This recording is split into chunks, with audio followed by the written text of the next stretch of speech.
I found that nothing in life is worthwhile unless you take risks.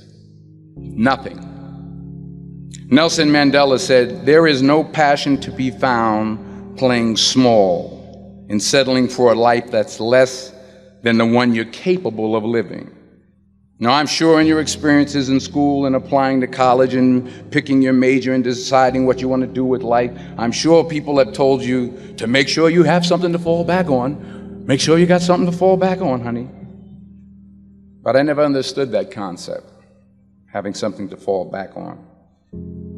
If I'm going to fall, I don't want to fall back on anything except my faith.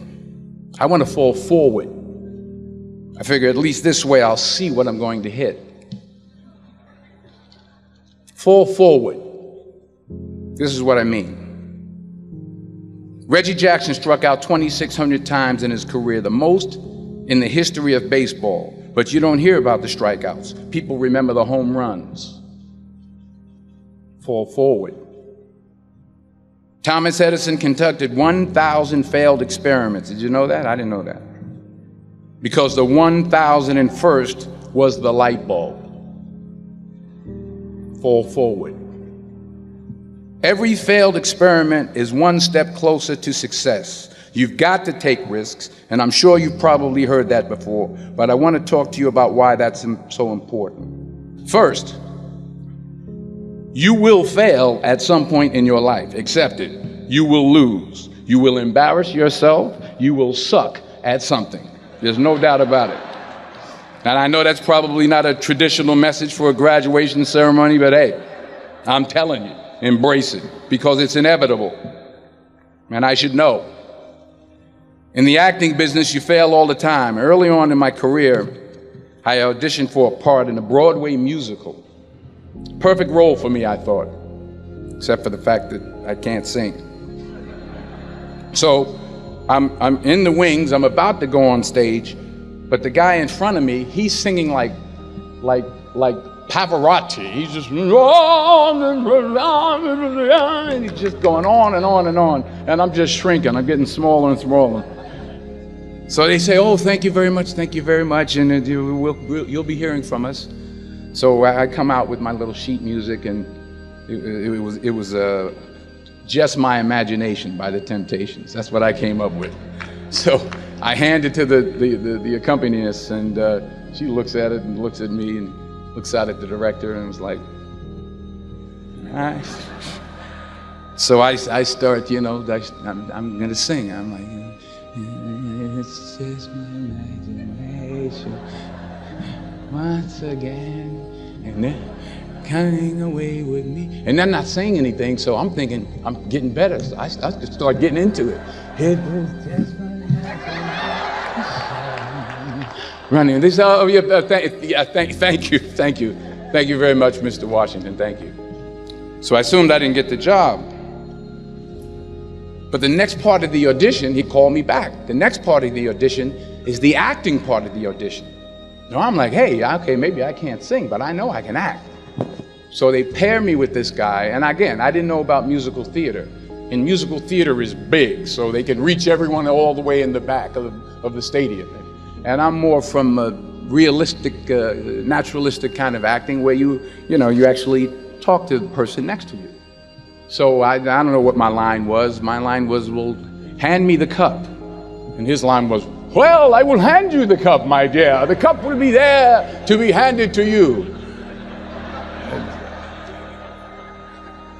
I said, "Oh, okay." "Well, should I give you the cup back?" "Oh, yes, you should give it back to me, because you know that is my cup and it should be given back to me." I didn't get the job. But here's the thing. I didn't quit. I didn't fall back. I walked out of there to prepare for the next audition, and the next audition, and the next audition. I prayed. I prayed, and I prayed. But I continued to fail, and fail, and failed. But it didn't matter, because you know what? There's an old saying, you hang around the barbershop long enough, sooner or later you're going to get a haircut. So you will catch a break, and I did catch a break.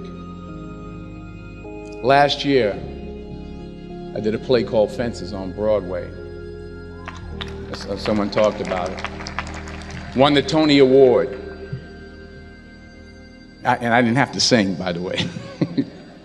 But here's the kicker. It was at the Court Theater. It was at the same theater that I failed that first audition 30 years prior. The point is, every graduate here today has the training and the talent to succeed. But do you have the guts to fail? Here's my second point about failure. If you don't fail, you're not even trying. I'll say it again. If you don't fail, you're not even trying. My wife told me this great expression. To get something you never had, you have to do something you never did. Les Brown's a motivational speaker. He made an analogy about this. He says, imagine you're on your deathbed, and standing around your deathbed are the ghosts representing your unfulfilled potential. The ghost of the ideas you never acted on. The ghost of the talents you didn't use. And they're standing around your bed, angry, disappointed, and upset. They say, we came to you because you could have brought us to life, they say. And now we have to go to the grave together. So I ask you today, how many ghosts are going to be around your bed when your time comes? You've invested a lot in your education, and people have invested in you. And let me tell you, the world needs your talents, man, does it ever. I just got back from Africa like 2 days ago, so if I'm rambling on, it's because I'm jet lagged. I just got back from South Africa. It's a beautiful country, but there are places there with terrible poverty that need help. And Africa is just the tip of the iceberg. The Middle East needs your help. Japan needs your help. Alabama needs your help. Tennessee needs your help. Louisiana needs your help. Philadelphia needs your help. The world needs a lot, and we need it from you. We really do. We need it from you young people. I mean, I'm not speaking for the rest of us up here, but I know I'm getting a little grayer. We need it from you, the young people. So you got to get out there. You got to give it everything you got, whether it's your time, your talent, your prayers, or your treasures. Because remember this, you will never see a U-Haul behind a hearse. You will never see a U-Haul behind a hearse. You can't take it with you. The Egyptians tried it, and all they got was robbed.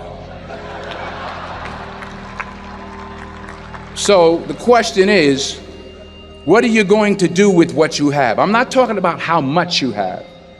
Some of you are business majors, some of you are theologians, nurses, sociologists. Some of you have money, some of you have patience, some of you have kindness, some of you have love. Some of you have the gift of long suffering, whatever it is, whatever your gift is. What are you going to do with what you have? All right, now here's my last point about failure. Sometimes it's the best way to figure out where you're going. Your life will never be a straight path. I began at Fordham University as a pre-med student. I took a course called cardiac morphogenesis. I still can't say it. Cardiac morphogenesis. I couldn't read it, I couldn't say it, I sure couldn't pass it. So then I decided to go into pre-law, then journalism. And with no academic focus, my grades took off in their own direction. Yeah, down. I was a 1.8 GPA one semester, and the university very politely suggested that it might be better to take some time off. I was 20 years old. I was at my lowest point. And then one day, and I remember the exact day, March 27th, 1975, I was helping my mother in her beauty shop. My mother owned a beauty shop up in Mount Vernon. And there was this older woman who was considered one of the elders in the town. And I didn't know her personally, but I was looking in the mirror, and every time I looked at the mirror, I could see her behind me, and she was staring at me. She just kept looking at me. Every time I looked at her, she kept giving me these strange looks. So she finally took the dryer off her head and said She said something I'll never forget. First of all, she said, somebody give me a piece of paper. Give me a piece of paper. She said, young boy, I have a prophecy, a spiritual prophecy. She said, you are going to travel the world and speak to millions of people. Now, mind you, I'm 20 years old. I'm flunked out of school. In fact, like a wise ass, I'm thinking to myself, maybe she's got something in that crystal ball about me getting back into school next fall. But maybe she was on to something, because later that summer, while working as a counselor at the YMCA camp in Connecticut, we put on a talent show for the campers. And after the show, another counselor came up to me and asked, have you ever thought about acting? You're good at that. So when I got back to Fordham that fall, I got in and I changed my major once again for the last time. And in the years that followed, just as that woman prophesied, I have traveled the world and I have spoken to millions of people through my movies.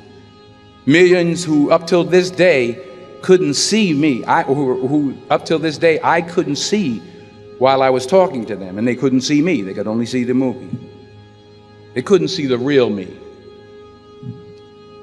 But I see you today, and I'm encouraged by what I see.